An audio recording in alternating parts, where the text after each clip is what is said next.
रानी पद्मिनी, जिन्हें रानी पद्मावती भी कहा जाता है, मेवाड़ की महान रानी थी। उनकी कहानी भारतीय इतिहास और लोक कथाओं में साहस, सम्मान और बलिदान का प्रतीक माना जाता है। रानी पद्मिनी अपने अनुपम सुंदरता, बुद्धिमत्ता और साहस के लिए प्रसिद्ध थी। उनका जीवन राजपूती परंपराओं और गौरव का प्रतीक है, लेकिन उनका अंत अत्यंत दुखित था। रानी पद्मिनी चित्तौड़ के राजा रतन सिंह की पत्नी थी। कहा जाता है कि वह सिंहल द्वीप, श्रीलंका की राजकुमारी थी और उनके सौंदर्य की चर्चा दूर दूर तक थी।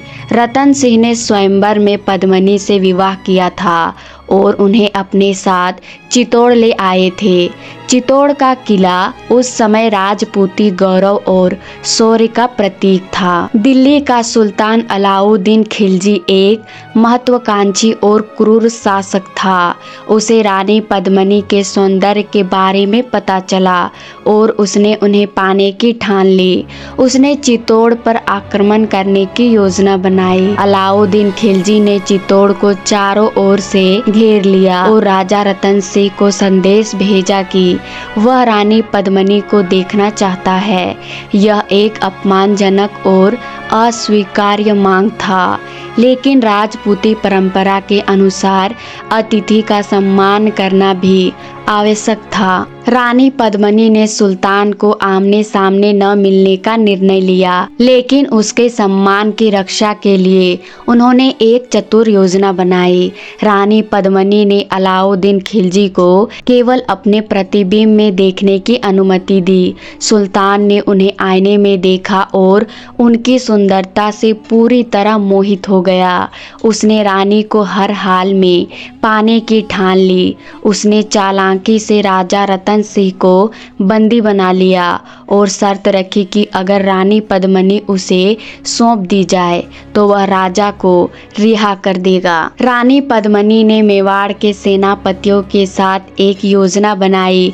उन्होंने अलाउद्दीन खिलजी को संदेश भेजा कि वह उसके साथ जाने के लिए तैयार है, लेकिन इसके लिए मेवाड़ की महिलाएं उन्हें विदा करने आएंगी।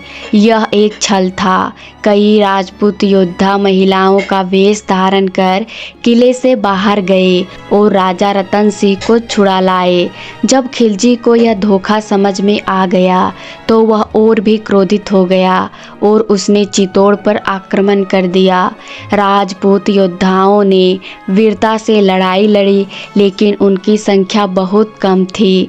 किले की दीवारें टूटने लगी और यह स्पष्ट हो गया कि दुश्मन किले पर कब्जा कर लेगा।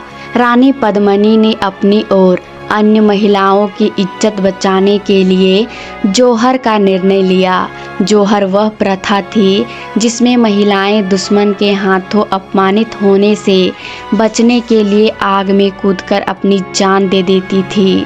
रानी पद्मिनी के नेतृत्व में चित्तौड़ की हजारों महिलाओं ने एक विशाल अग्निकुंड में कूदकर अपने प्राण त्याग दिए। जब खिलजी किले के अंदर पहुंचा तो उसे केवल राख और जलती हुई आग के ढेर मिले। वह रानी पद्मिनी को पाने का सपना अधूरा रह गया। राजपूतों ने अपने शौर्य और सम्मान के लिए सब कुछ बलिदान कर दिया। रानी पद्मिनी की कथा साहस, सम्मान और बलिदान का प्रतीक है। यह कहानी बताती है कि आत्मसम्मान और स्वाभिमान से बढ़कर कुछ नहीं होता।